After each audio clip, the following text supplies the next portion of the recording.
Ladies and gentlemen, episode 112 of the Game Illuminati podcast is here, and in it, we talk about the massive leaks for Grand Theft Auto 6 that just came out, Apex Season 8 first impressions, Gamestop stocks drama, Mass Effect Legendary Edition, the Battlefield 6 rumors, and a whole lot more. So stay tuned and make sure to hit the like button if you enjoy the conversation.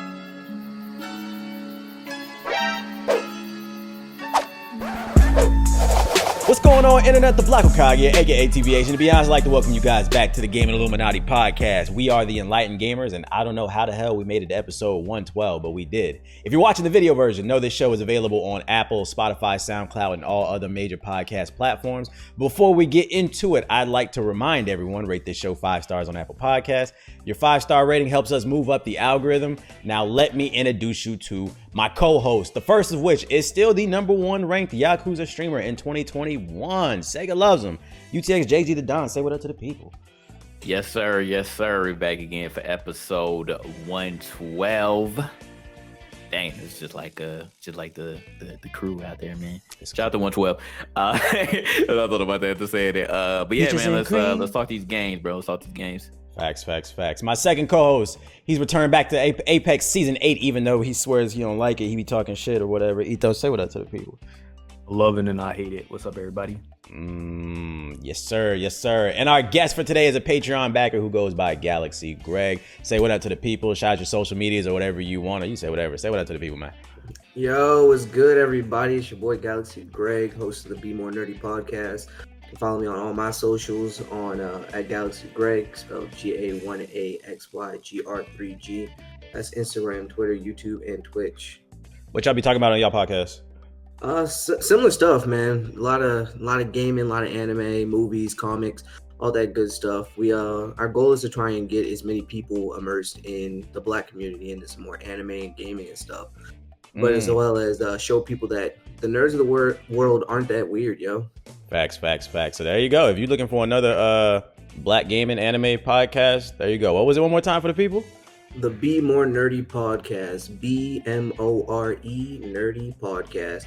We're on Apple Music and Spotify, as well as many other DSPs. I'm currently making the YouTube channel. I've been kind of slacking, but yeah. It's coming. Yeah, and if you want to appear on the next episode, be sure to back us on Patreon at patreon.com/GI updates, and maybe you can appear on the next one. Before we get into the show, free games this month for February 2021 on Xbox. Even though they don't got no games, I think they got Resident Evil, Dendara, Gears 5, Indiana Jones, and the Emperor Tomb, and then Lost Planet 2. You know, they need to really bring that franchise back, Lost Planet. That was very underrated, but Xbox don't want to invest in none of their quality titles. And then on PlayStation, Destruction All-Stars for the PS5, Control Ultimate Edition, and then Concrete Genie. Overall, I think actually these free games, if you ain't got no money this month, free games are actually great for Xbox and PlayStation. And then a couple delays, the Prince of Persia remaster, Ubisoft delayed that, and then Returnal on PS5, that got delayed till April, so PS5 ain't got no games either until April. All right, starting conversation. Apex Season 8 is finally here, and we're going to share our first impressions. So the inclusion in Season 8 is the new character Fuse. He has an ability where basically he can shoot grenades faster and more accurately. His ult, he throws a fire ring, and when you get trapped inside of it, it'll burn you. And then his passive, he can stack grenades better than everybody else. There's a new weapon called the 3030. It's basically like a DMR, hits like a truck. It's got a mean pattern to it, but if you master it, that thing, woof. And then they made changes to the map because Fuse blew it up like in the cutscene. So there's changes to King's Canyon. You said you play a lot of Apex, Greg. What's your first impressions on Season 8? Yeah, man. My first impressions are it's a little bit more fun. I've been helping one of my friends who's like not good at the game get good. Fuse, I found him to be a entertaining character. I like his quips so far. He's just like real comical. But the 30-30, man, I've been trying to master that pattern because if you get it down, you're right, yo. It hits like a fucking truck. I've been stacking and slapping with that thing. Doing pretty good. Just trying to get my rank up finally. You a rank sweat. Jay, what's the name? Not Jay, but Ethos. What kind of you actually kind of fell off of Apex, but you've been playing it more lately. Why'd you come back? I was bored. Oh, okay. Thanks for that opinion. Jay, go ahead, Ethos. What do you think of Season 8? Go ahead. I think it's good. It's better than, what was the last? Horizon was really good too. The last one before that. I didn't play. I quit that season like halfway through because the third partying was just getting so annoying, and that's the reason. That's usually the reason why I quit playing Apex every single time, is because I just get sick and tired of getting third partied, and I just stop playing. This season, I feel like it's been less so, but I don't know if that's just a honeymoon thing and it's just going to happen again. But I've heard the Respawn devs have been trying to figure out how to reduce that, maybe with like map changes and stuff. So we'll see what happens. I was gonna say, how do you even circumvent the third parties? Because it's still definitely there. I don't think you've been playing it out. Yeah, I have no clue. I think it's just one of those things where like you have to control human patterns, and I don't know how you can pull it off. I hope they can figure it out. Respawn's been able to figure out a lot of cool stuff, but me off the top of my head, I can't think of anyway. Still no Titans. How you feeling? No, still no Titans. How you feeling, Jay? I mean, when we came back the first night, I was like, yo, we're back on King's King, and I hate this freaking map. Facts. But I think last night I kind of got more used to it. Like, it's not so bad. I would say that the changes to the map are they're okay. I can deal with it. Of course, there are certain things that are going on. I'm like, damn, like I kind of miss like Swallow Town and stuff. But I noticed, it's not here anymore. So it's fine though. I can actually, I can navigate around the map a little bit better. Fuse. Again, first night, I was like, he's okay. I know that he's like mostly straight damage and trapping. And I think it was just really because I didn't really know how to use his kit to his fullest ability. But last night, I played with Fuse actually exclusively, except for like one match that we played. And that last match that we played before we got off last night, when we had the high ground and like it was one dude hanging on the right and then like a whole team hanging on the left, and I was just trapping him with the with his ult and then just hitting him with the Q and to like get him in the corner. I think like once you actually master his kit, like he's pretty deadly.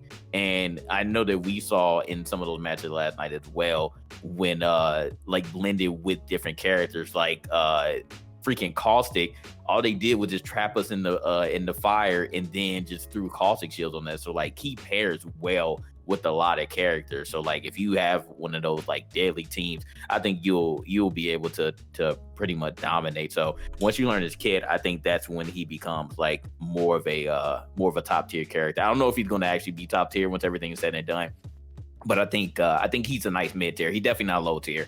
He's not low tier guy, but I was just about to say that. Yeah, he's not low tier guy, but I don't think he's going to be a character that's going to be swept under the rug.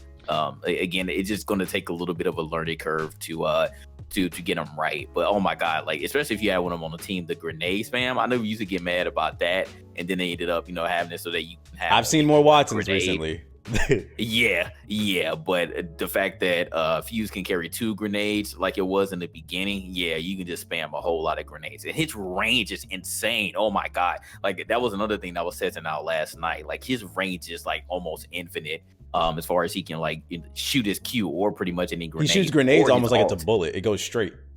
Pretty much, yeah. So again, like I think that was just something that I didn't really understand and get the hang of. But last night was a different story. So I really like Fuse. I think I'm gonna put him in a rotation beside Bloodhound. So I think that's cool. And the 30-30 repeater, I know I was like testing it out in the firing range, and I was like, yo, like this is a very nice DMR because there's like 3. I think like if they have a purple shield, it's 3 to the head, and they're done, and then it's like 4 or 5 to the body. So that thing definitely does hit, but the fact that it's a heavy DMR, that bullet drop is crazy. So like y'all were saying before, like once you learn the hang of it, it can get pretty crazy. But like closer range, like medium range is the sweet spot, but longer range, you're definitely gonna have to learn because that bullet drop is just insane. It's actually worse than the longbow in my opinion. Because longbow is an actual sniper, but that DMR says you can't get a sniper scope, and it's not actually a sniper. It's a little bit harder to master. But I like the repeater too. I definitely like the repeater. I think it's a nice addition. So overall, I'm liking season 8. Of course, it's better when you're winning.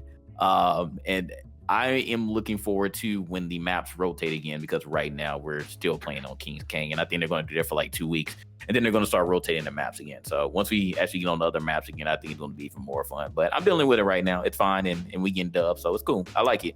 Shout out to Respawn. I've seen some people in my chat say last night that they thought he was high tier, and I was like, nah, he's definitely like mid. He feels like a balanced character. He doesn't feel broken. He feels like he's in a good spot. They don't really need to tweak him too much. But when used correctly, he can be deadly. Cause like, and we saw that in that one match where dude threw the ult. And just for correction, when he throws the fire ring, it doesn't burn you automatically. You still have to touch the fire on the ring, but he can trap you basically. And like, we got trapped in the fire ring. We couldn't move. And then someone threw the caustic ult inside of the ring, so then we got gassed and we got burned. And then I was sitting, then my brain went off, and I was like, oh, you know what? You combine those two moves, and then maybe throw in like a Gibby or a Bangalore ult. You could like send somebody to fucking hell with those moves. So I was like, yeah, in a team situation, he's very useful, I think. But I wouldn't call him broken or like top tier. Like he feels good. He feels good. It's gonna honestly change the competitive meta, because all they do is camp anyways. But like, you'll be able to really, just fish an entire team out if you play it correctly. So I see him being very, very useful in competitive matches, just like Watson. Because I remember when Watson first came out, a lot of people didn't know how to play with her, but she's definitely like one of the top tier characters in competitive matches. Like people be fencing everything again. So he's going to be another one of those characters. She wasn't last season. She kind of fell off, and like she had like one of the lowest pick rates. But like I said, I have noticed since season 8 dropped, I see a Watson like almost every game ever since Fuse came and them grenades are shooting. Now people like that ult. It was like no. So I definitely see a lot more Watsons.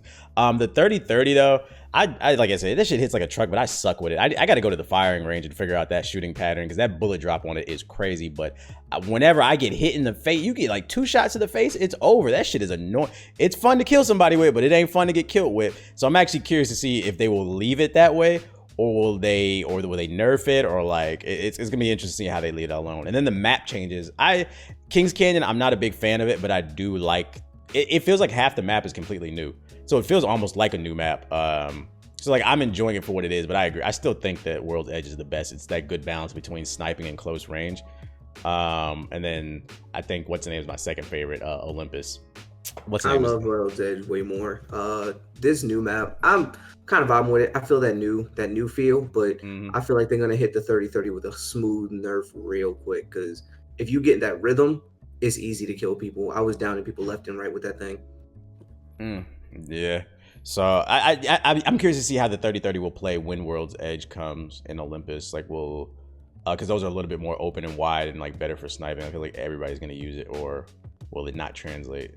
Is it only good because King's Cannon is like close range? It's not a full-blown sniper. I'm curious to see how it plays in the open field. But yeah, overall I'm enjoying it. I got the battle pass. I don't really care about none of the skins. Like, I stopped caring about that like 4 seasons ago. I just play the game and unlock shit, and it is what it is. I play for wins. Do y'all care about the battle pass or anything? Nah. Yeah, to be honest, like, and like I said, no disrespect to Respawn, but like, I feel like the last, like, I would say like 4 or 5 battle passes, I didn't really care too much about. Like, I really care more about the LTM events, like when they bring those and like some of the special things that come with those. I think that those are a little bit more thought out when it comes to like the emblems that you can get and the other like special weapon skins. But like, I think I'm just at a point where I don't care about any of that stuff, and I may be the minority, because I know a lot of people do care about the special skins and stuff. But I feel like the ones that come in the battle pass, like, I'm really not too fond of. I really only care about like whatever weapon is at the end, and I forgot what weapon is at the end on this one. But those skins, like, I like those dynamic type of skins, I think. But other than that, I could care less. So there it is. It's free to play. It's on every platform. People always come to the Twitch chat, is this game good? I'm like, bro, it's free to play. Just try it and judge for yourself, bro. You don't gotta pay for it. I say give it a shot. I'm enjoying season 8 for what it is. But yeah, I'm waiting on those Switch players though. If you want to hop on it on the Switch whenever that comes through, holla at me, because I want to get in those lobbies. I ain't gonna lie, I'm probably not gonna ever get off the game if you get on Switch, because I'm gonna just be laying in the bed playing it until I pass. So that's definitely a game I'm gonna be enjoying. Hopefully they'll let you use a pro controller though, because I'm not trying to use the Joy-Cons. That's why you want to play them, because you hoping they're using little thumbsticks to try to shoot. Hey, whatever. I don't care. Fuck that. But yeah, that's season 8. Check it out. Free to play. It's on like every major platform. Let's move into the news side of things. The biggest story in the last couple weeks is GameStop Stonks and Dogecoin to the moon. Ethos will not shut the fuck up about this. And to the moon. And AMC or whatever. So if you're living under a rock, which I highly doubt, because everybody became a stock expert all of a sudden in the last 2 weeks. One of the biggest companies that these hedge funds like to bet against is GameStop. I mean, because it's gonna fail at some. I don't want to say it is, but it's like a 97% chance that like we won't have GameStop in the next 10 years. I wouldn't be surprised. And I guess some trolls in the Wall Street Bets Reddit, they decided that they wanted to go against the big wigs, and they said we're going to uplift a company that's financially struggling. So they started to bet against the people that were betting against the company. People started investing in GameStop. It started raising the prices of the actual the value of the company. It went from it was like $3-4 one day to at its height, like a week later, it was at like $400 something. So like everybody's downloading Robinhood, everybody's downloading Webull, everybody's a stock expert. All this drama surrounding. What's your hot take on this, Ethos? Like, did you find this interesting? I don't even know what to take this story because it's so many layers to this. Socialist. I loved it. I loved every second of it. I love a way that we can fuck over the rich, and I love it. So a lot of people got rich off it. Yeah, a lot of people got money. We took quite a bit of money. I made quite a nice profit off of Dogecoin. So, I mean, it was a fun experience. I think it was like one of those things where it's one of those events. It's one of those apocalyptic 2020 events that it was cool to be a part of just for a moment and to be able to like tell people about later down the road. So I think it's just a fun event. That's what I really looked at it as. I don't think it's going to like revolutionize everything, but I do think it does bring a lot of questions about like your economy, and the biggest factor is that the stock market is not an indicator for the economy. Yeah, because one thing I think a lot of people don't understand is even though the value of the stocks on GameStop were risen for like the past couple of weeks, it doesn't change the fact that the company does not make any money. You can pump all the money you want into investing it. Like if the company is not bringing money back, the company is still going to fail. So it's like a quick flip to make some money. And like you said, it's an indication that the stock market really is not an indication of how the economy works completely. It's a little bit more difficult than that. It did a little bit help AMC. AMC was able to get out of their bankruptcy, I think. They got out of their bankruptcy because I think some investors first they beat their quarterly reports, and some investors gave them some money. So it wasn't just like the stock market. Yep, exactly. But yeah, all this has led to Hollywood is now trying to pin 2 different movies. One of them is like by Netflix or whatever. I don't know how this is gonna work. You got any interesting takes on this, Greg? Oh my goodness, bro! I was at work and all my group chat with me and my friends about stocks is just blowing up. Yo, what the hell's going on with GameStop? They're to the moon. I'm like, wait, what? I look at GameStop because I checked it out like a few days ago. It was at like $7. It was at $50, and they're like, yo, get in it now. It's gonna go to the moon. I'm like, nah, not getting in this. This sounds dumb. It's gonna be a pump and dump. Next thing you know, it's at 420. Literally the next week, I was pissed because I missed out on it. I didn't miss out on Dogecoin though. I got that one. I didn't miss out on that. Freaking, I actually had stocks in GameStop like last year when they were like $2. I only had like 20 shares. But I wish I would have kept that shit, bro, and sold them at that 400. That would have been a nice little profit, bro. I was like, this shit. I was like, why? I only had bought GameStop because it had a high dividend yield, and this is when I didn't really fully understand stocks, but I had learned when companies have high dividends, that's an indication that they don't actually make any money. It's better to have a company that has like a 2-3% dividend and is actually bringing in profit versus one that has a 10% and they're going broke, because you want the company to stick around. Yeah, I had learned that from Siggy. So I was like, oh, I just got rid of my GameStop stock because their dividend is like 11%. I was like, yo, they pay a lot in interest if you invest in them. Let me believe in GameStop, but nah. Fucking, it didn't make me no money. Now I wish I would have held it. Held a little longer. Freaking, what you think about all this, Jay?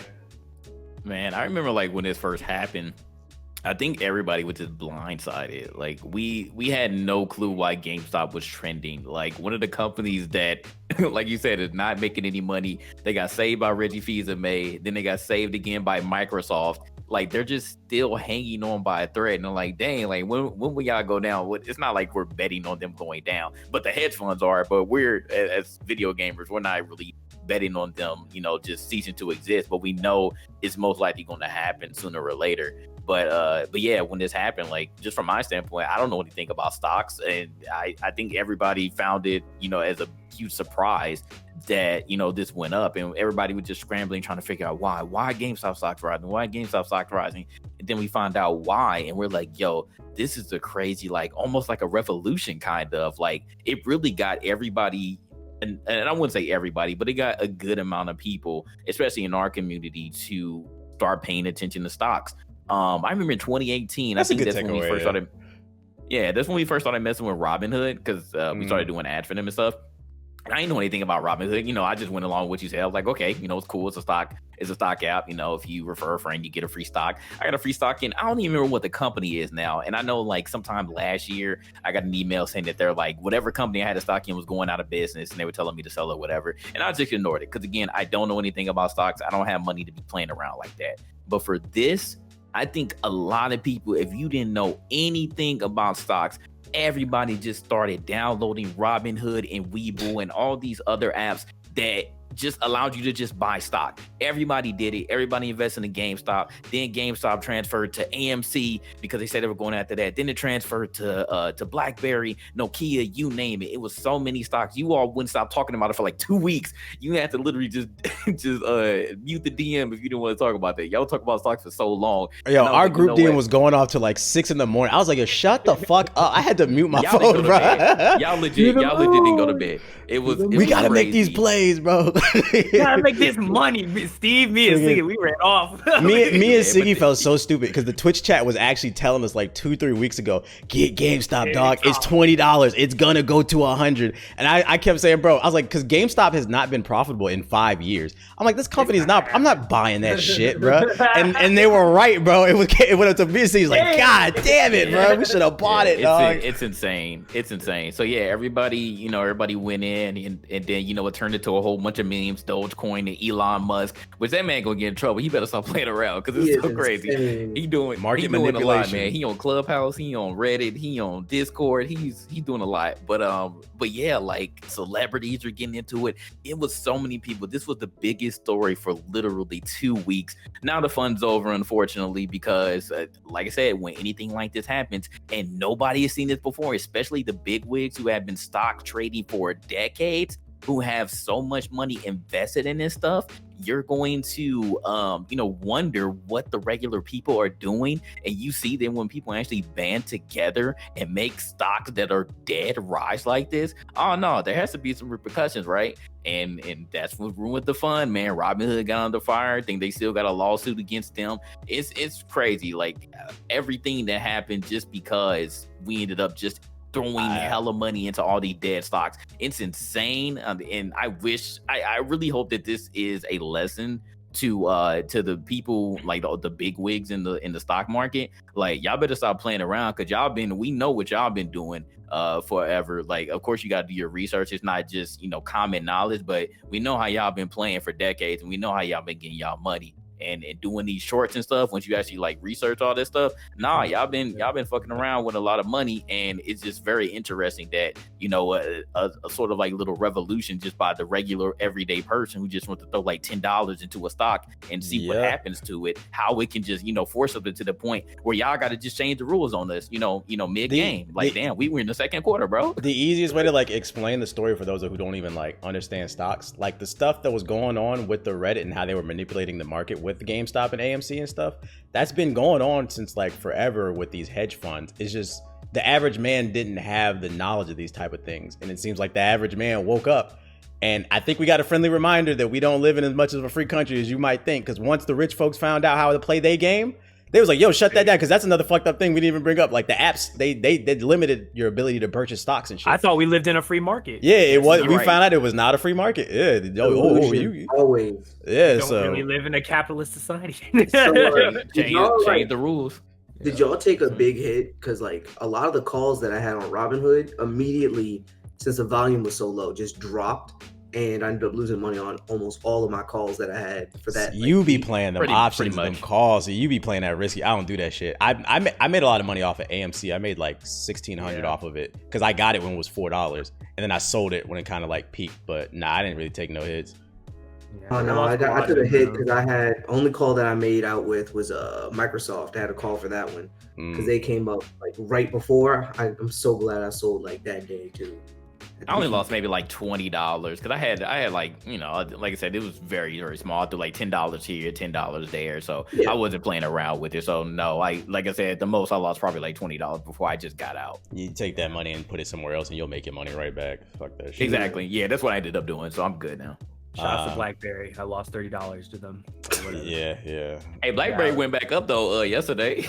That's not enough. That's not where I needed to go. Nah, the meme's over. I sold my BlackBerry too. The meme's over, dog. I'm going right back to passive. I would keep it for a little bit, but yeah, it went back up. So I pretty much got my money back at this point. So my thing I was talking about in my video, how do y'all think they can do a movie on this? Because I was like, who's the main character? Leo, you got to bring Leo back. Wolf of Wall Street.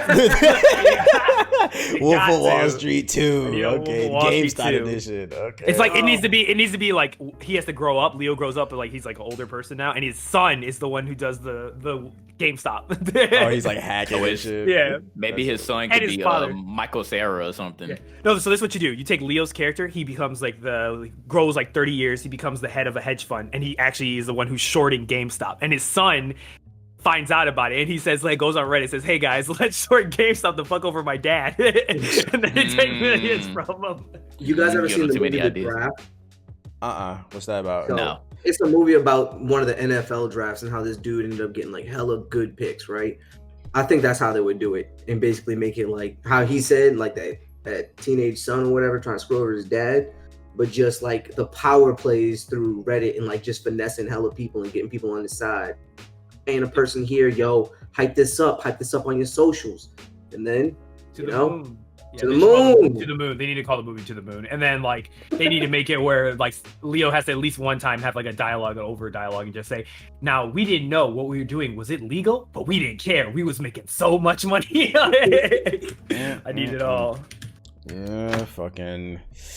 Oh man, it's gonna be interesting how this movie plays out. But it was a. I actually think the GameStop thing was good for like everybody's like I think mental health, because like 2020 sucked, and then motherfuckers was just excited to get some money. Like it was a cool little moment. I think at the beginning of the year, some positivity. I got my stimulus check from Doge. Shout out to Doge. Hey. I mean, people legit did have hope, like for a little minute. Like they were like, oh, you know what? Like I can possibly get out of debt. Like if they don't, like if the government doesn't give us our $2,000, then I'm gonna get it through GameStop. I'm gonna get it through AMC. So like people legit were like going all in. Again, it's super risky, like any other stock. You know, I don't want you spending your rent money on that, but some people did end up getting rich. They became millionaires overnight, and it's crazy to see, but it's amazing though. Yes, sir. If you would have bought like 3 GameStop stocks when it was like $3-4 and let that bitch get to $4.20, you would have made over $1,000 easily, just to like put it in perspective. So if you would have bought 20, 30, 40 of them things at $3-4, shout out to the people who got rich, man. Shout out to the people. That's a blessing. Let's move on to something else, though. GTA 6 rumors, they're all over the place. Yo, it is like a million of these things off this Reddit. I don't even know which ones to read. Did y'all read this off the show notes? Is there any like, so like some rumors came out for GTA 6, a leaker on the Reddit. A bunch of different stuff. It's like a million different things, but it's a couple quick ones. They're talking about 2023. Do y'all believe that? Nah. It's hard with Rockstar, man. Like I said, they're just so secretive all the time. But 2023, it would sound more realistic. I would buy into that date. So I feel like, am I wrong for saying this? But I feel like I look at Grand Theft Auto as more of like an online game more than a single player game these days because of how long it's lasted. Do you feel like they'll be more? Do you think it'll be story driven, or like the story will be co-op online as well? Like, do you think they'll implement that more in somehow, like the online play? I don't know if I worded that correctly. No, I see what you're saying. Yeah, it's 100% an online game now. I don't know anybody who still plays that story. And like I said, the only story driven thing that became a meme over the past couple of months was that Lamar scenes. But and as far as like having it being more story driven for GTA 6 whenever that comes out, it has to be, because that's the core, right? Mm-hmm. The core is still the single player experience, but yes, 100% they are going to implement a full multiplayer online experience. That's for sure. But no, they're not going to pull an Activision and just completely remove the campaign for this game. I wouldn't see that happening. I wouldn't see the multiplayer online being, still the I wouldn't see that taking precedence or taking people's attention more than the campaign, because that's still what the real core and what the real flavor for GTA is. These rumors are saying return to Miami. The map will be smaller but more dense with like things to do. Main story set to be 60 hours long. Mini games such as surfing, windsurfing, roller derby. A remaster of Red Dead Redemption 1 is also rumored to be coming too. This wasn't in this article, but there was another article that said that the AI, they said it's going to be like cloud based and it's going to be the most like powerful thing ever, and it's going to allow them to. I was actually going to ask Ethos like how you think they could implement more intelligent AI, because they were saying it's going to give them more freedom with mission structure. I was like, what does that even mean? Like, because I thought we played Grand Theft Auto to like fuck hookers and shoot people. Like, what in specific could they do with advanced AI to make Grand Theft Auto better, Ethos? They make it more difficult. Maybe, I mean, I don't know. Like, I don't know how much you could do with AI. Like, I guess like maybe make it where like there's even more crowds, like crowd system, like how Cyberpunk had like a boatload of crowds and stuff like that. Like maybe that's what they're talking about. Be like Cyberpunk. Well, I mean, probably like the crowd system like Cyberpunk, because like GTA doesn't have anything close to that. So maybe that's the case. I don't know. It could just be to add more complexity. That's where like Cyberpunk failed at, was that their AI wasn't complex enough. But like they had the crowd system, which could control hundreds of NPCs simultaneously. So like I don't know what it's supposed to do, man. Yeah, fast load times because the SSDs console will be prioritized with the PC version coming later. No surprise, because they want you to buy multiple. Let's see. You'll play as one dude. They're saying crazy like storm and weather effects, and like, is there anything here that stands out to you? No, like I said, I just I'm like Gandis. It's nothing really like, oh my god, this is gonna be one of the best games ever. If this is, it sounds about on brand. Very politically incorrect, according to the leaker. Speaking of, if that's true, then I'm right. Siggy's wrong. well, here's something, because this is like the second to last bullet point. Very politically incorrect. This has nothing to do with like this article, but there's another article I forgot to put on the show notes. I don't know if y'all had read, but Tencent is doing they're raising money and there's rumors that they might try to do hostile takeovers of Activision, EA, and potentially Ubisoft, I believe. And that was something I was bringing up that was like a concern of mine, because I was like, if Tencent gets a hold of Take-Two Interactive, which owns Rockstar, is there a possibility they could censor the game? Like, it wouldn't be the same as because the Chinese government don't like politically incorrect, and that's what Grand Theft Auto is all about. No, that will never happen. No. Because Tencent already owns a bunch of companies already that are in the West, like Riot Games, like League of Legends, and there's been no censoring whatsoever outside of their like. I don't know if League of Legends is a good comparison to Grand Theft Auto though. That's a very clean cut game. Have you looked at League of Legends skins? Well, I'm not talking about skins. I'm talking about like what are you talking, commentary, like sexually, like the dialogue. Yeah, the dialogue and the political commentary. Yeah. Because GTA 5, if you remember the story, it did have a lot of commentary on Western, mostly it was on Western society, but I just don't know. I'm trying to figure out would that affect it in any type of way. I don't think so. I think the only time it affects it is if you're trying to go into the market into China. But I think if you're outside China, I don't think Tencent even gives a fuck at that point. They just get no money. Would y'all care if Tencent took over they just want that money? I would love them to, because I have Stonks right now in them. So I want to Ethos the communist. Look, I've already had like a 20% win right now with Tencent. So like I'm pushing them to over $100 right now for their stock. So I'm waiting. What are they at? I got them. They're at 90. Last time I checked, they're at $93. I ain't buying that shit. That's too high. Yeah, it's too late now. I got it back when it was under 40. So yeah. Man, but better question. Why 4chan still around? Like, they're still doing 4chan leaks, man. Why is their website not gone yet? That's why I don't listen to them. I mean, the internet's it's free speech. Can you really shut it down? Yeah, it's true. I just didn't think that 4chan was relevant in 2021, but I guess it still is in some form.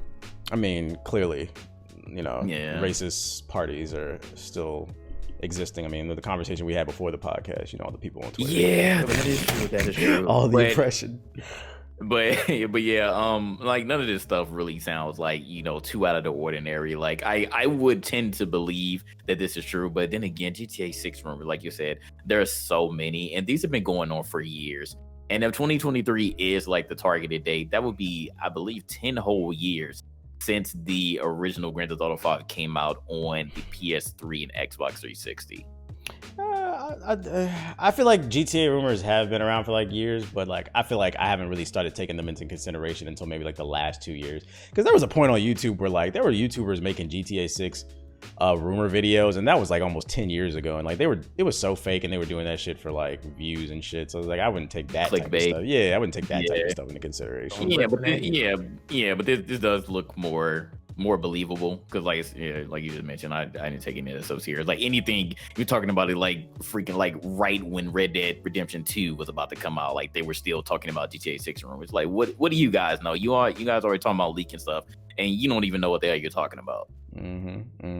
So, but yeah, I would believe this stuff. It looks around on brand, but I don't want it to be in Miami again. But whatever. Yeah, I don't care about Miami.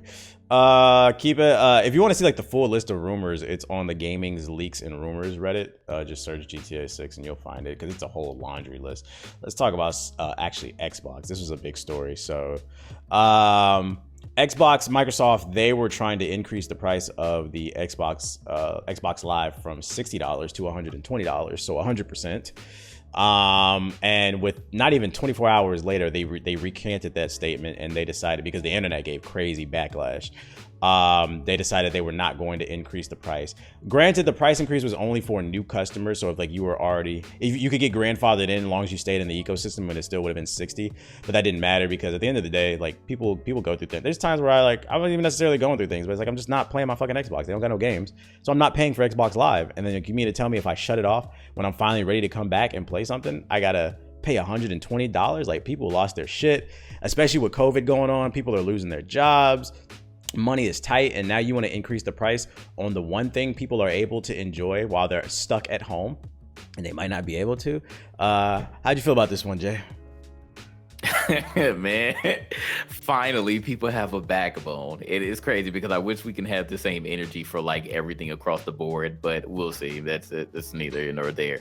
But yeah, that Microsoft is out of their damn minds. Like, I don't know who in that front office decided to greenlight this, because boy, oh boy, people got super freaking upset, and very right so. Like, why would you think that your service, when you just came on with a new console that has no games, would be worth $120 for new users? You must be out of your damn mind.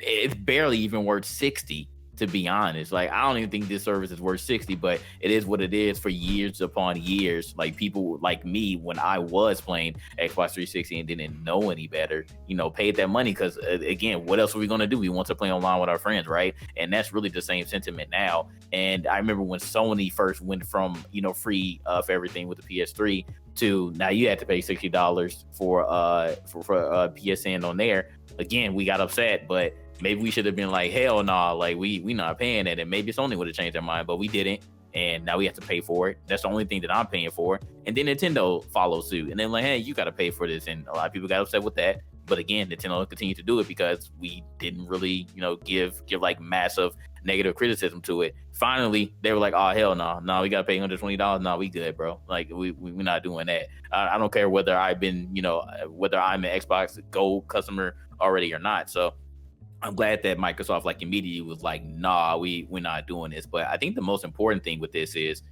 they not only reneged on the $120 price point, but they also now have it so that you can play free games without an Xbox Live Gold subscription. I didn't even know that was a thing, by the way. I didn't know you had to pay Xbox Live for free games. I didn't either, but apparently that was a thing that you still couldn't do. And I'm like, wow, all this time Xbox people couldn't play Fortnite or Apex or any free-to-play game unless you had gold. Boy, that's crazy. So shout out to them for doing that too. But yeah, y'all messed up in the first place for even thinking that this was a thing that people were gonna just sit there and take. So shout out to everybody that voiced their concerns, because this was a super quick turnaround. So shout out to Microsoft for at least trying to get back in everybody's good graces, because Yeah, this was bad. This was really bad. New year, new you. No matter what the resolution is, Zebit has everything you need to get right on track. See, with Zebit, you can shop thousands of products from your favorite brands and pay them over time. They have everything from Xboxes to TVs to tools, cookware, and furniture.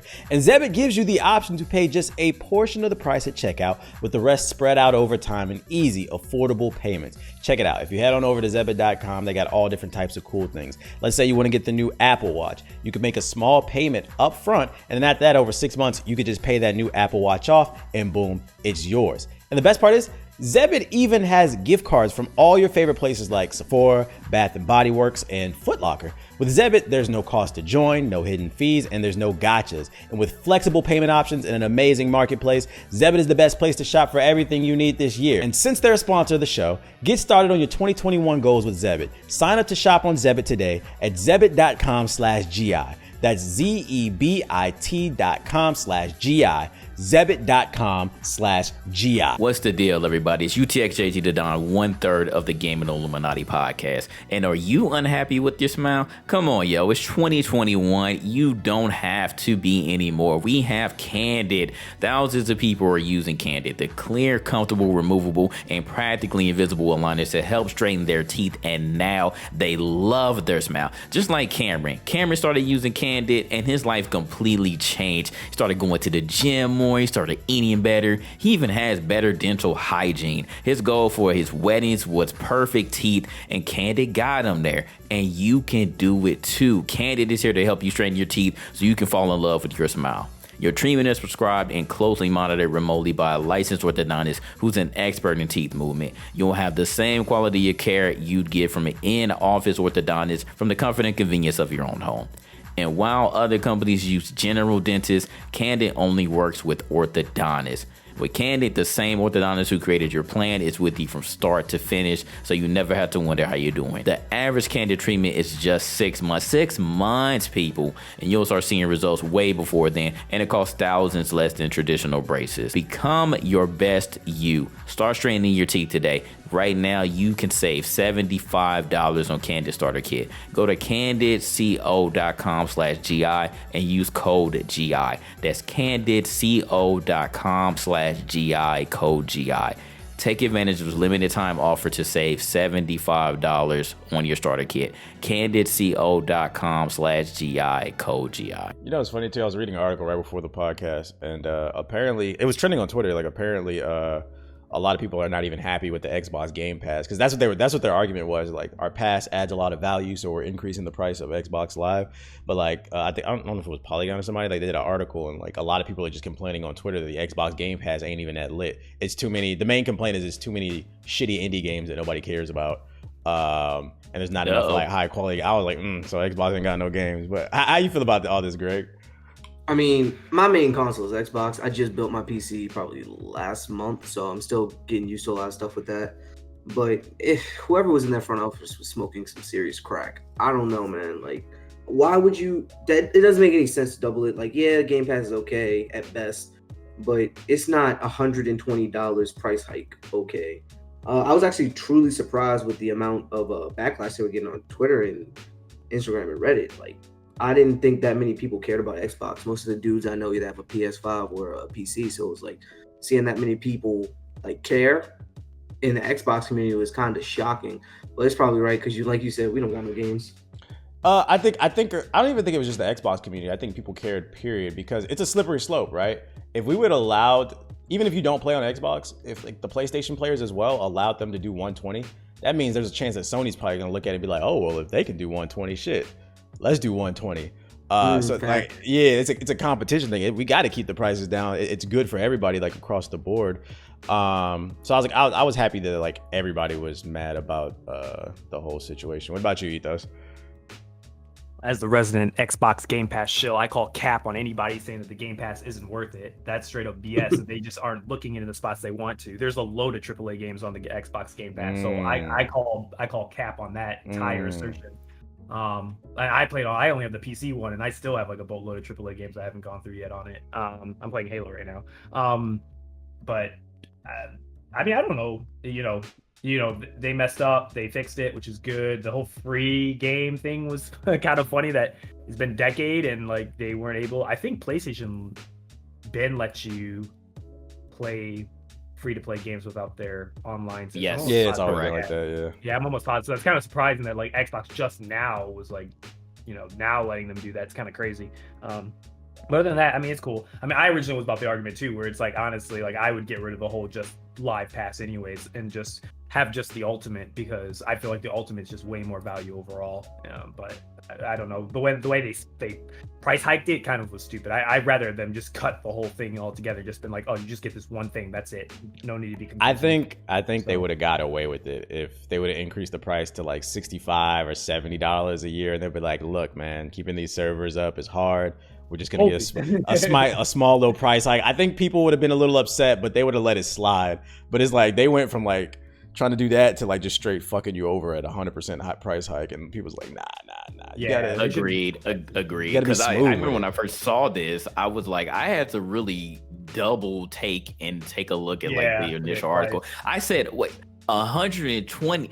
I said, what? I was like, I was really expecting $79.99, $89.99 at the most, but they really out of their mind said $120. You know what $120 gets you? That gets you Amazon Prime. Xbox, you don't got no 2-day shipping on everything you want in the fucking world. Y'all ain't that lit. Like, this fucking Xbox Live. Get the fuck out of here, bro. But it's like, I don't understand why you would charge new users double though. Like, if you kept the initial price the same for the people who are already in the ecosystem, why would you think that a new user will want to pay double just to opt in? Like, are you giving them anything special? No, they're getting the exact same thing that the people that were already playing Xbox is getting. So you literally have no justification for it.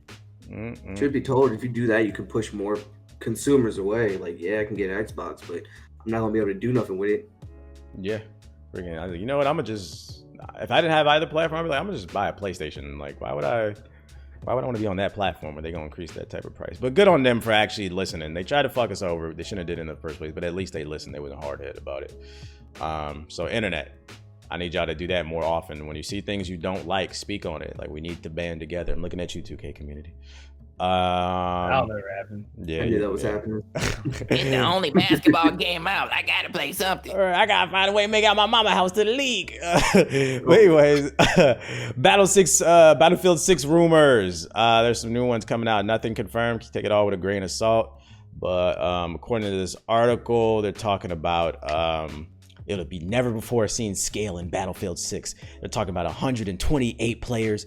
Battle Royale will be included, and it'll be cross-generational, meaning it'll be on the PS4, Xbox One, as well as PS5 or whatever. But the thing is, the Xbox One and PS4 version is said to be 64-player matches. So that's the main thing this article kind of just focuses on, the scale and the fact that it'll be cross-generational. And it got me thinking. I was actually thinking about this the other day. I was like, yo, I used to really love Battlefield, but I honestly don't give a fuck about this franchise anymore. Like, what happened to this franchise, Ethos? I don't know. I'm kind of in the same boat you are. I actually went back and replayed BF3 and I loved it. Like, just the nostalgia blast it gave me again was really fun. We were playing with people in the Discord. But I don't know. I'm just not. I think it's because Call of Duty has caught up to Battlefield.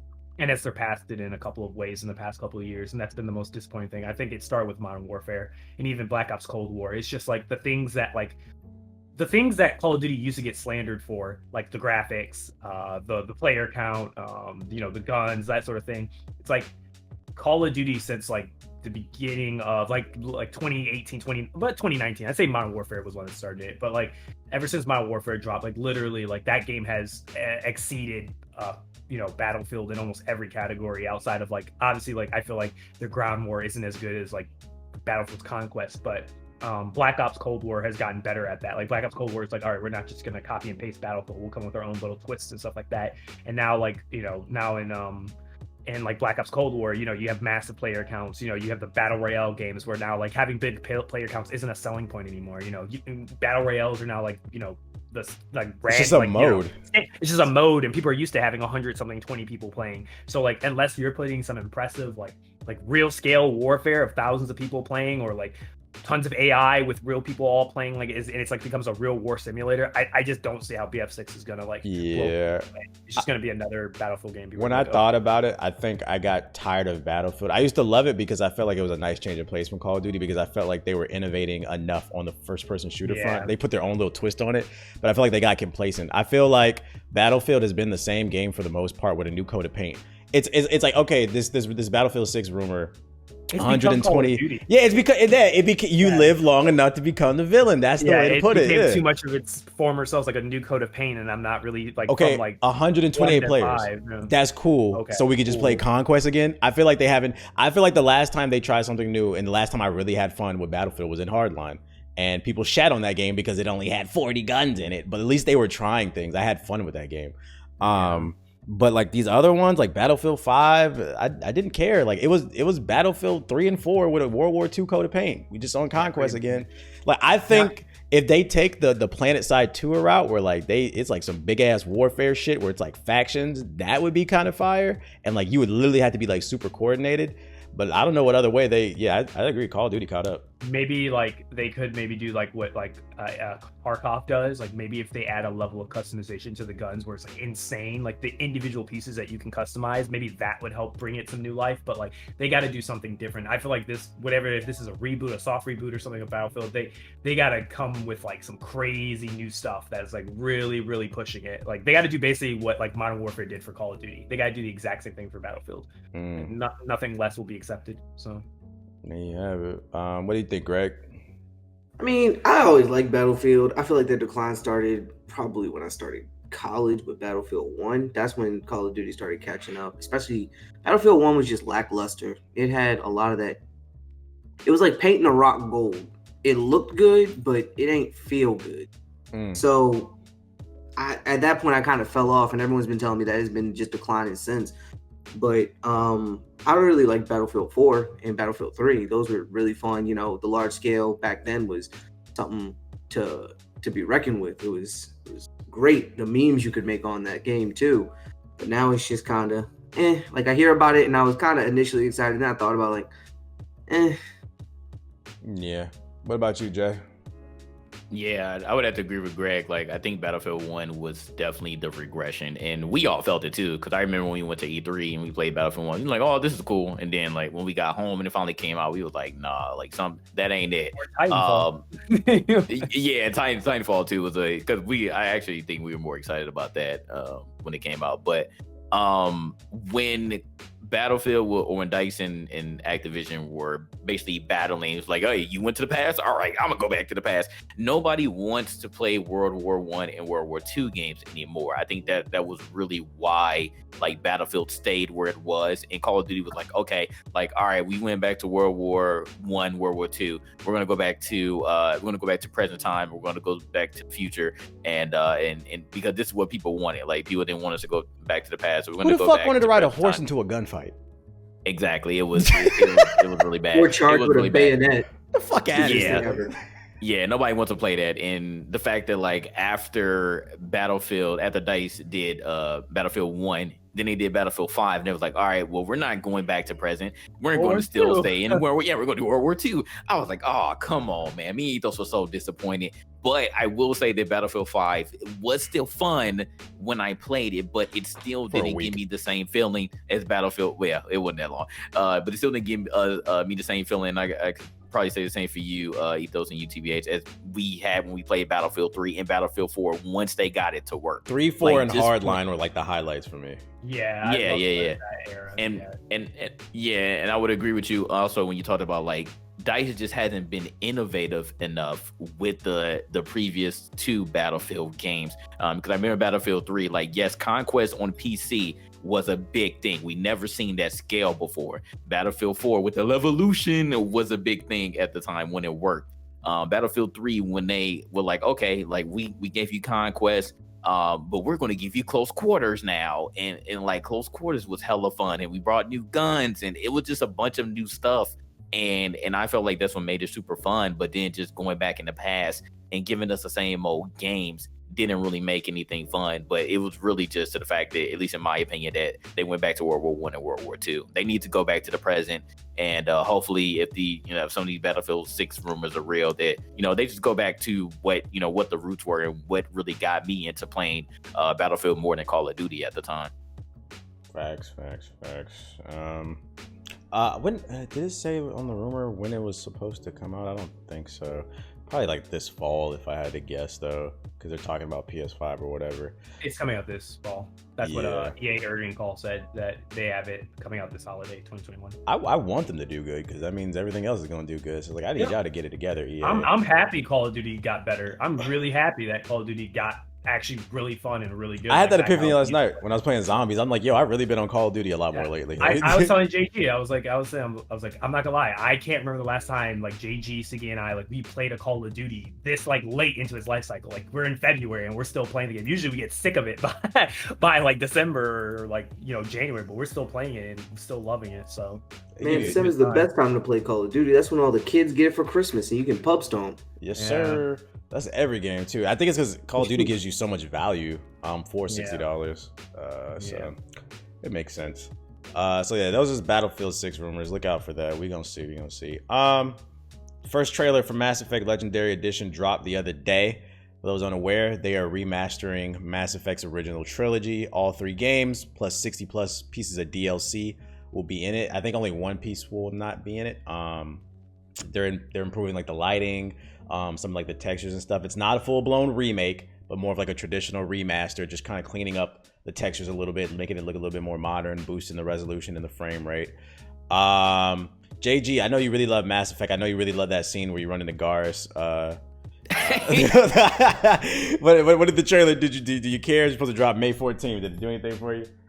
No, I mean, obviously, I don't think I will ever match the excitement that you and Ethos have, because I know like Mass Effect series is near and dear to your hearts.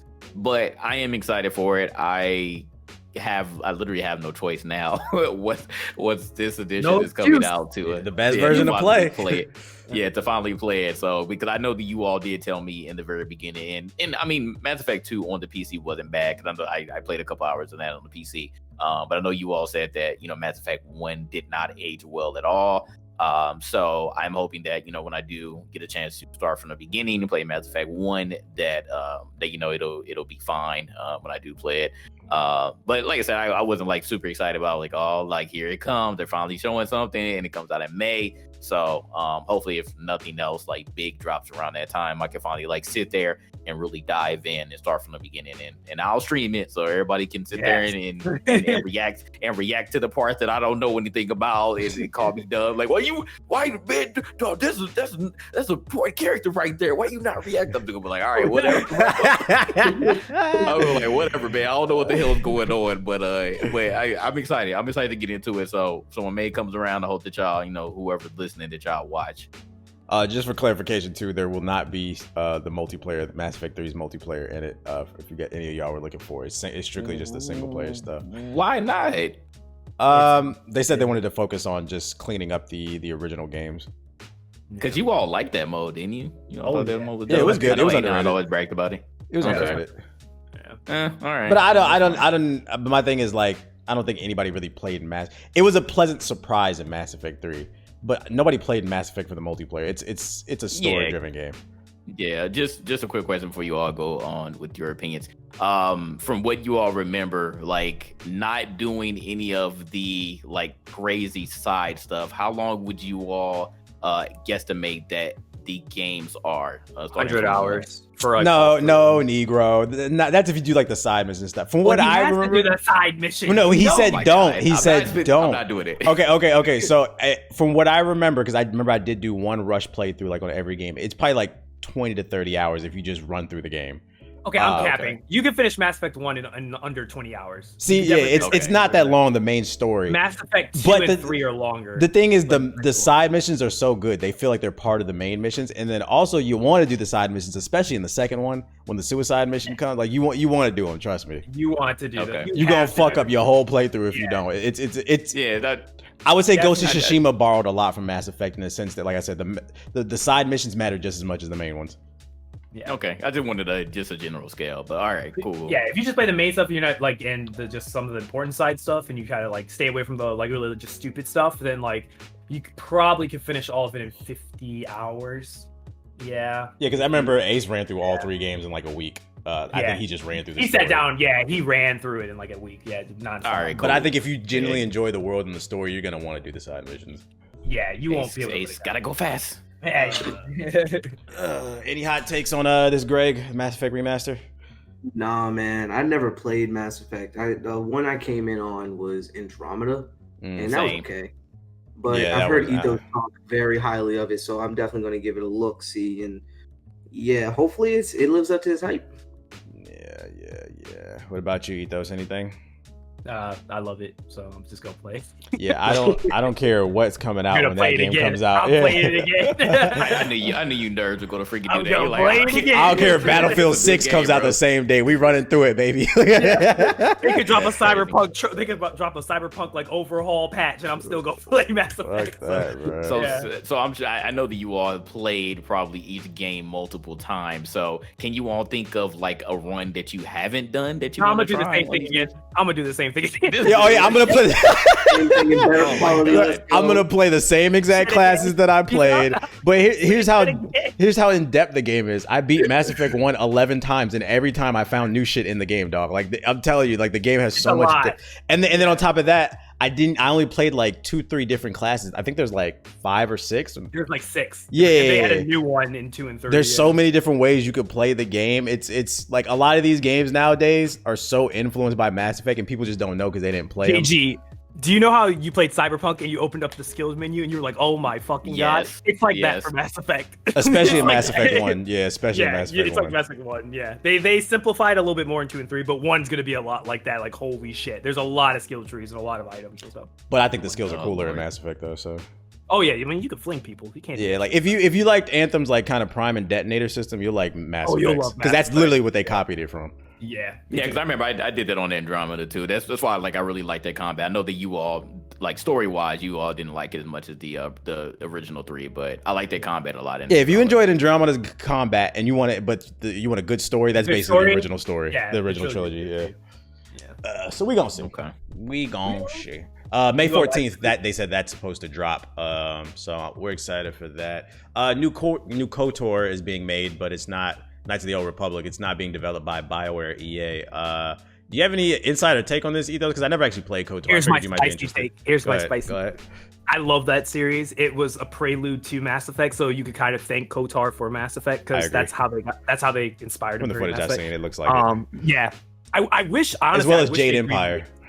And I wish they would remake KOTOR and like modernize it and then bring it out again because I feel like the story it's phenomenal. But my hot take is, oh man, this is gonna be spicy. I think CD Projekt Red has it. I think that's my spicy. Is that something to be happy about? Yes, because I think just because of one fuck up with Cyberpunk doesn't mean that they can't make a good KOTOR game. I don't know, man. It's 50-50 to me, man. You got Witcher 3 and then you got Cyberpunk. That's a 50-50 batting. I mean, they have average. Witcher. They have all the other Witchers. Witcher 1 and 2 were cool, but it's not Witcher 3. And that's what I'm saying. Like they got their Witcher 2 was really good. I'd actually argue because those weren't as good as 3, that brings down their average. So do you really want to bring that in? Yeah, I'll still put it in. Like just because they had a slip up with Cyberpunk doesn't mean that I don't think they can't make good games. That's like ridiculous. My Cyberpunk. Like, I uninstalled that game, right?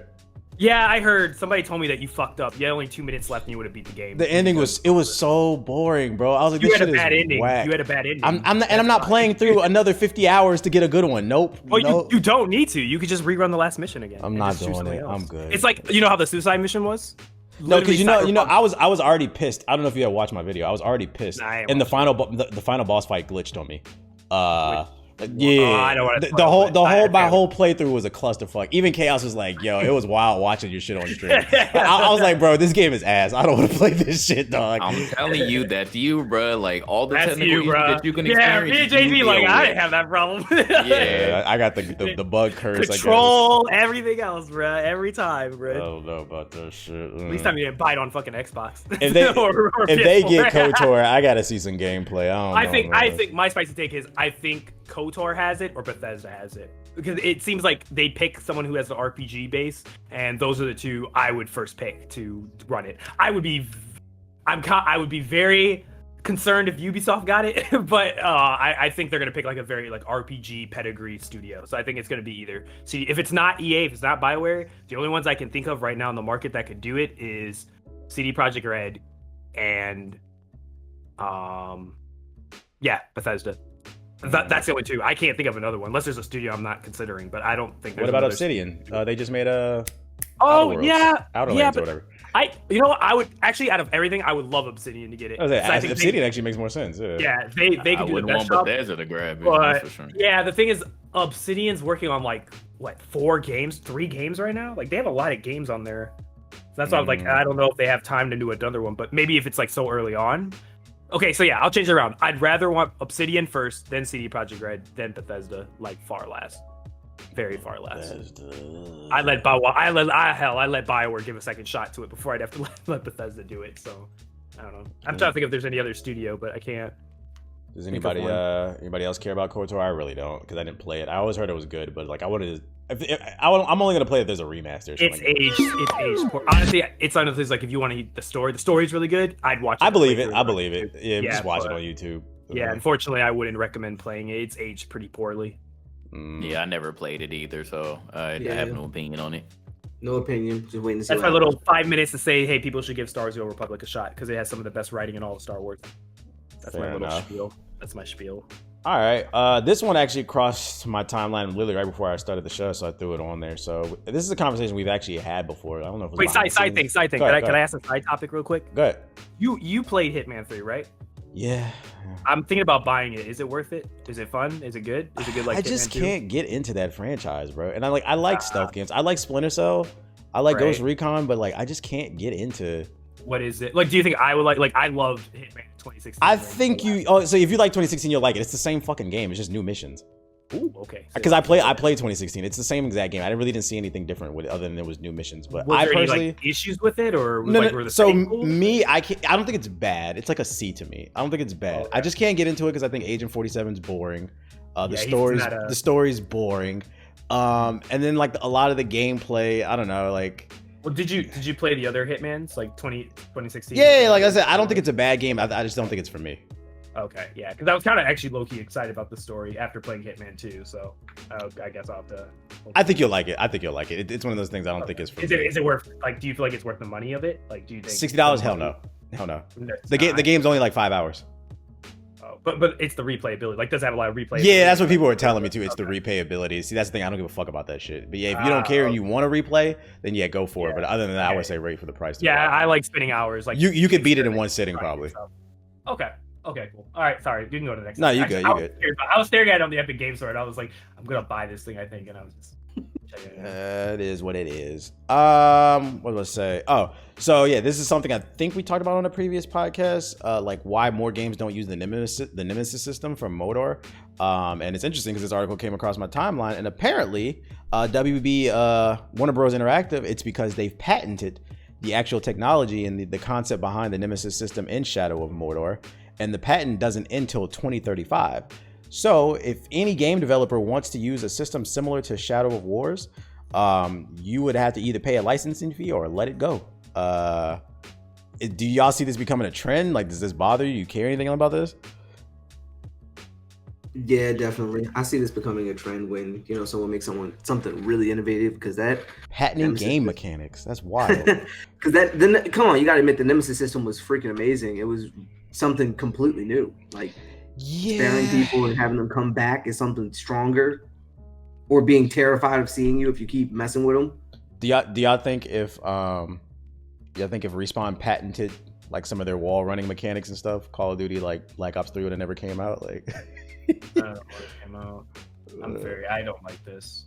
Yeah, I don't know if I like this. Like, I feel like it could stagnate creativity. This literally would terrify any developer of even trying. Like, literally, the best I describe it is gaming and just gaming development in general has always been an iterative process of a bunch of creative people building off of the blocks of people before them and coming up with new games. Like, imagine if this to me feels like, imagine if, like, Imagine if id created Doom, right? And they created like FPS, the grandfather FPS, and then they patented it and said, you know what? We came up with this brand new idea of a first-person shooter. We're gonna patent this idea because no other game has done this, so we're gonna patent it. Now imagine we would have never gotten any of the advancements into that entire genre. Or let's take like Grand Theft Auto 5. That's one of everybody's favorite games.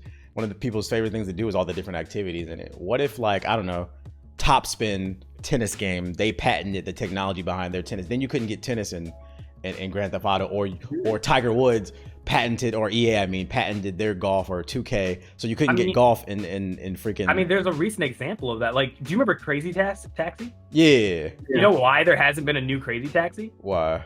Is because it's copyrighted, it's licensed, like that entire concept of that entire game. So that's why you haven't seen any other like indie or anything else create a game similar to it. Because I think an indie game tried to do that, and it literally they sent it to court for saying that it infringed too much on Crazy Taxi. New age would just be ultra uber. Yeah, and that's the thing. It's like they say like, oh, this is to protect that, and I get it. It's like it's a very unique system. I think that's it. But like Ubisoft has like a very similar Nemesis system in their games. So it's like, would they come after Ubisoft for that? Because like Odyssey had it, Watch Dogs had a similar system with the like, you know, NPCs. Like if Ubisoft went to court and was like, we know we're gonna patent our like play as anybody system, right?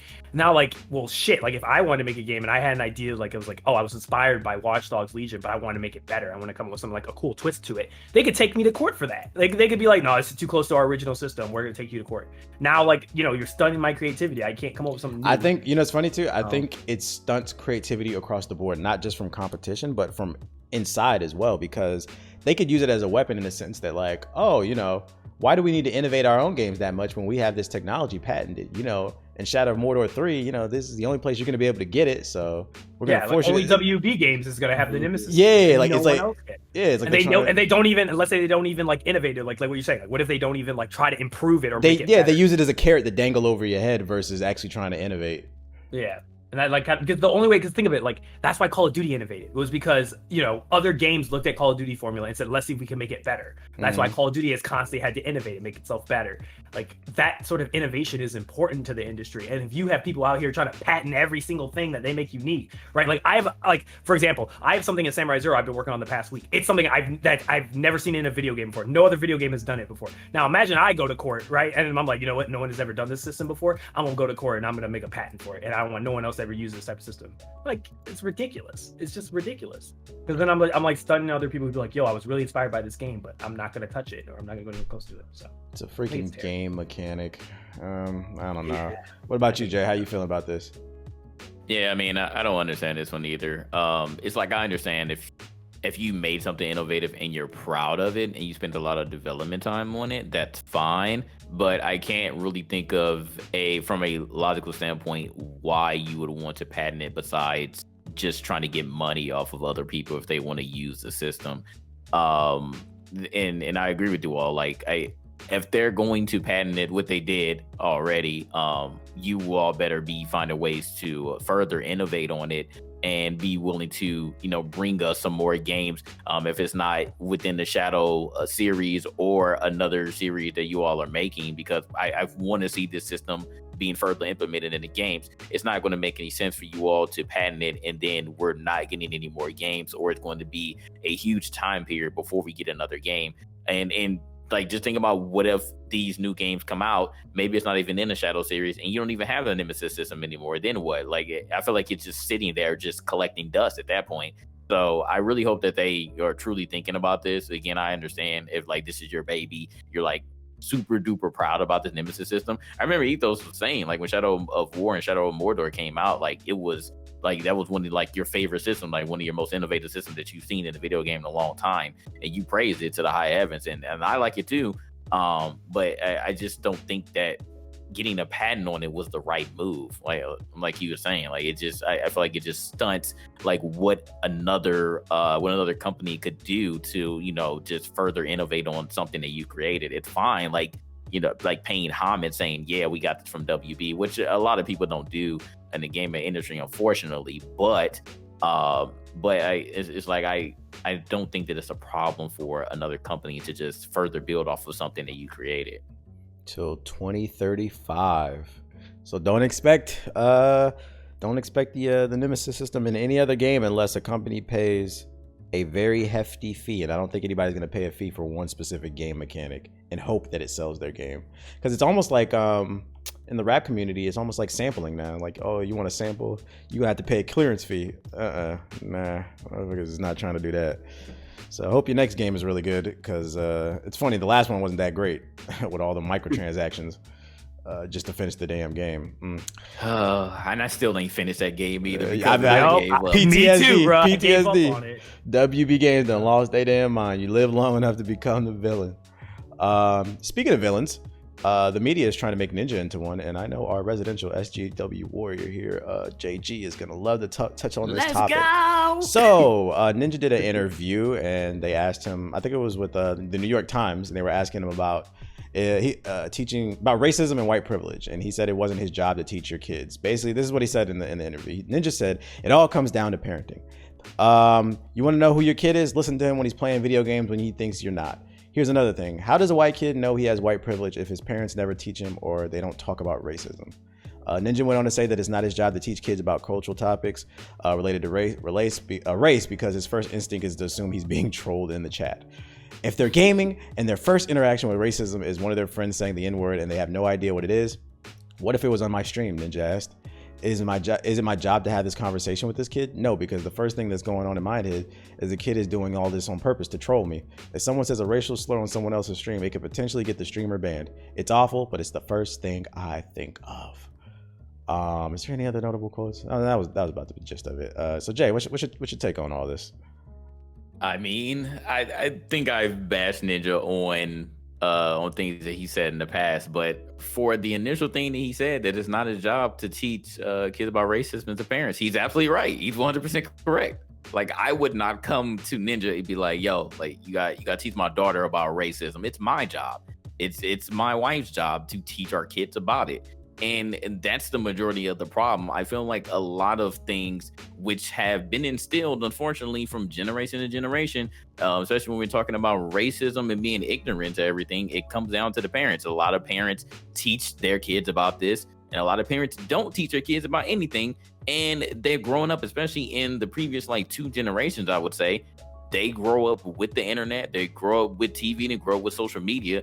And if they're growing up like that and they have no one to teach them any better, these are the things that they're going to learn. So if you're seeing people just constantly say the N-word on the internet and nobody teaches you how, as maybe a white kid, that's not cool to say, and that's not a part of any video game or online culture, then what are they going to do? They don't know any better, so they're going to say it. So for that part, Ninja is right. But at the same time, especially with everybody knowing you and you basically being the face of gaming, nah, bro, it is your job to cut that shit out when you hear somebody who you may not know saying that stuff on stream, or you see people saying that in your chat. Your first thought is not to be like, oh, I could potentially get banned because of this. Like, what, right, bro? You a grown man. You talking about potentially First getting of all, he's banned not off gonna of get banned off Twitch. They make him too much money, so that was a terrible argument. He's untouchable. He's untouchable. He's untouchable. Yeah. But if he's trying to talk from the standpoint of, like, you know, somebody who's smaller than him, yeah, you know, they could potentially get banned. But we're talking about you. You're not going to get banned for it because, you know, everybody and their mom is going to see it. They're going to clip it, and they're going to have the proof amongst you getting it yourself. So you're not going to get banned. So if that's what you're still thinking about in 2021 is getting banned off of somebody saying a racial slur in your stream, then again, you got a lot of growing up to do, and you really need to look at the real world, because that's not going to happen, and that's not what you should be worried about. Yes, it is your job to be like, hey, yo, chill out. That's not cool. You shouldn't be saying that. That's all you have to do. You don't have to get them a freaking life lesson. Now, if that's what you're thinking about, again, going back to your original statement about that not being your job, it's a parent job. Yes, again, it's 100% correct. Nobody's asked you to be a freaking activist on your stream every single time. But again, you have to be aware that people, I don't think they're trying to troll you. I just think it's simply because they don't know any better. And you need to just check that, again, because you can control what's going on in your community, believe it or not. Like, a lot of people feel like they're powerless to it, but it's a lot of tools that you can use, like when it comes to like chatting and stuff on whatever platform, in order to cut that out. And you yourself, if someone is saying that type of stuff in your stream, you have the duty to call that stuff out, because if you don't, again, everybody else who doesn't know any better and who hasn't been taught by their parents, they're going to think that stuff is cool, and they're going to think that, you know, that stuff is being allowed in not only your chat but other people's chat as well. So I was gonna say, if anything, this story taught me, because I did a video about this. This story taught me that people don't actually know what the word parenting means. Because to me, parenting is a 24/7 job, right? Because I was saying something similar in my video. I was like, yeah, it's not his job to parent your kids. I completely agree. That is 100% the parent's job. But on the flip side of things, if it's constantly happening in your chat, you don't have to give a life lesson. But every once in a while, just say like, yo, that shit is not cool. You'd be surprised how many people you would actually affect, and like it would happen. You're never gonna 100% stop it, but it would happen a whole lot less. And because you're letting it fly when you do nothing, it's only gonna get worse, I think, because they think that the trolling is like okay, but it's like if you just tell them to stop. Like you said, some people just don't know any better. So the parenting thing, it's a 24/7 thing. Telling someone to say, like, if JG says something incorrect on the podcast, and I'd be like, actually, that's not true. That's not what the article says. Am I being your parent? No, you're correcting me so I don't look like a dummy and have people in the YouTube comments calling me stupid because I didn't know something. So people were calling me like a hypocrite. And I was like, no, I'm not. Yeah, it's like you said, we're not asking this motherfucker to get on stream for 3 hours straight and give a seminar about white privilege and shit. To be like, yo, can y'all stop? Like, don't do that in my chat. You'd be surprised how, because he's so influential and these kids, the thing is, they look up to him. And people be like, no, that shit ain't cool. Because I take the time whenever somebody says some shit, especially when they be making like fucking generalizations about like women in my chat or some shit like that. Like, I'll literally pause the game and I'll fry this motherfucker. Be like, yo, that shit's not cool for X, Y, and Z. And like, you know what was funny? I was on the Keep It a Buck podcast. I don't know if y'all had watched it. One of the dudes that's on there, he's actually a longtime viewer of mine, and he admitted, he's like, man, I gotta get this off my chest. It's a true story, but y'all gotta watch this podcast. This man said, yo, you actually banned me a couple years ago out of your chat. And he's like, I was so hurt by that shit. And I was like, what the fuck did I ban you? But he's like, I was saying like some wild shit, like some racist shit or some shit like that. He's like, I remember I was in the group chat. I was telling my friends or whatever. But he's like, long story short, he's like, I was hurt in the moment. He's like, but I'm glad you checked me about that shit. He's like, it helped me grow up or whatever. And it's like, you see, I didn't parent him. I banned his ass and told him you shouldn't do X, Y, and Z. And he learned from it. And everything came full circle because we laughed about the shit. I wasn't even mad about it. I was like, that's hilarious. So nah, you don't got to parent people. Just, be a decent person, man. Treat people the way you want to be treated. That's very interesting for two things. The fact that he said he was hurt for it. Bro, getting hurt for getting banned. He said he was 16 and he just didn't know. He was just wilding and saying stupid shit on the internet. He's like, I was glad you checked me though. Yeah, but that's pretty funny. And I don't know if me at 16 would have been. I know me now. I definitely wouldn't get hurt because I'll be like, yo, I'm too old to, know better, right? Like I should know I shouldn't be, saying some crazy stuff. But at 16, I don't know if I would have felt the same way. So that's pretty funny. But the second fact is again, you just mentioned that he learned his lesson. You're like, yo, I need to chill, and you learn from it. And you learn as you grow, you can get older, and then you stop that.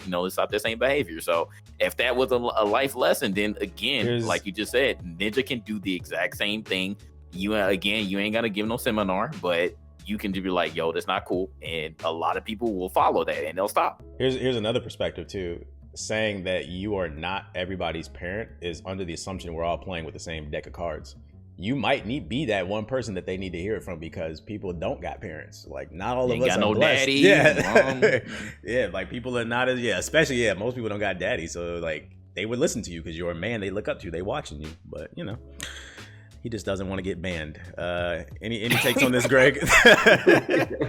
Yeah, man. I mean, I agree with you guys on the fact that, you don't have to be necessarily a parent to check someone. Like you check your friends all the time, especially when they, when you do something wrong or you have a person in your life where they can check you and let you know, yo, what you did back there, a little fucked up, fix it. And, you do it. And like you said, to young 12, 11, 10-year-olds who don't know any better and might just think it's cool to do this online, he might be the person to change their ways early on so that they don't get stuck in some weird trolly state where they're just growing up thinking all this shit is cool and they don't know no better. So okay. What about you, Ethos? Yeah, I agree. I agree on what? Everything. I agree. Like I mean, you're not supposed to be parenting people, but I still think you have a social responsibility, especially when you have a big audience. You have a social responsibility to speak up when somebody does something wrong, or says something really stupid, or something that could harm other people. I think you do have a social responsibility to stand up and correct those people and saying that's wrong. And by you not doing that, silence is still the used by the oppressor. So you're no better than the people who are actually pushing that. But by not doing anything, you're helping the enemy. Yeah. Here's another perspective, right? Check this out. Nobody seems to have trouble parenting people when there's other types of things. Like, let's say like there's a pedo in the community, right? Am I just supposed to be like, no, that's not ignore cool? it? Yeah, just ignore it. Like it. You know what I noticed? It always becomes parenting when it involves black people. Oh, like it's not that big of a deal. Like they're just trolling or whatever. Like evil is evil, dog. It's a gamer word. Facts. Yep. Facts. Yep. So what do we call pedophiles? Just It's just gamer it. stuff. Like people pick and choose what the fuck they care about. You just don't really care that much, and it's cool. It is what it is. That's all I got on my show notes, though. Does anybody got anything else they want to add to the conversation before we wrap it up? No. Y'all hear about Sonic Prime coming to Netflix in 2022? Oh, the TV show, the live action. Only Ace cares about that, though. I only mentioned it. It's just on my show notes for tomorrow. Or is it live action or is it animated? I think it's gonna be animated. They haven't released too much information on it yet because it's still a whole another year out. But maybe if I just hope it's something better like than the last thing they created. Maybe if it's something like Sonic X, I'd be interested. Wait, you're a Super Sonic fan? Hell yeah, man! Come on. All right, show's over. This guy's weird. We gotta get out of here. Right? I'm fucking with you. Wait, so which one's your favorite Sonic? The original actually. Okay. Like Sonic the Hedgehog. You're gonna have to get Ace on the podcast so you guys can compare Sonic notes. Please help us out. We need more big names. We're actually having a competition right now this year. Who can bring in the best guests? Okay. Shit, it don't ever hurt to tweet somebody and see what happens. You never know. What was I about to say? Oh, he's at the Sonic News. Well, you got the show floor since you're the guest, Greg. What's your closing statement for Game Illuminati 112? Go. Man, it's been great coming on, hearing you guys' takes. Thanks for having me on the show. Man. Oh, happy Black History Month, everybody. I almost forgot that one. Shout out to all the Black kings and queens of the world. You reminded me, I need to find my kufi. I was about to ask about that. When you putting the kufi on for the stream? I lost it because I had moved. It might be somewhere in the boxes. I still got boxes that are unpacked in my closet and shit. So I gotta find it and clean it. Jay, you got the show floor. Closing statement for episode 112. Go. First of all, huge shout out to Greg. Thank you for not only being on time, but you were early. So appreciate you for coming in the Discord and being prepared and you were definitely prepared. Like it was nothing, no awkwardness or anything. You do your own podcast, so that's nice. And if you want somebody on the show, just like I said, reach out to them. And it is Black History Month, but like you said before, don't only reach out to Black people. Don't only support Black people during Black History Month. Support us always, especially if we doing dope shit. So there you go. Ethos, closing statement for episode 112. Go. I wish everybody a happy day, a happy Black History Month, and I hope you all prosper.